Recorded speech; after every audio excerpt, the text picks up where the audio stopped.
What would you do if fear wasn't holding you back? Alam mo dati, akala ko fear was protecting me.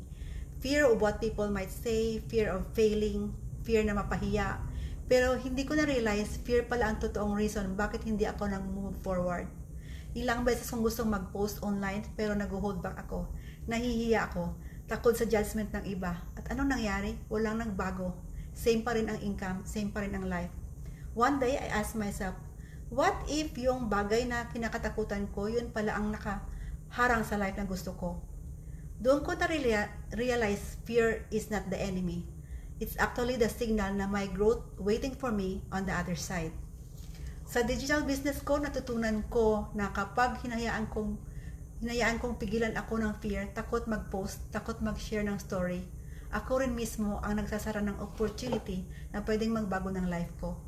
The truth is, fear ang biggest reason na hindi ka kikita. Fear ang biggest reason hindi mo maabot yung dreams mo.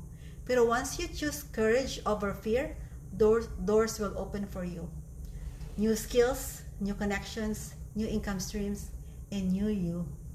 So, ngayon, hindi na fear ang sumusulat ng story ko. Ako na mismo. One post, one action, one bold move at a time. Ikaw, what would you do today kung hindi ka pinipigilan ng fear mo?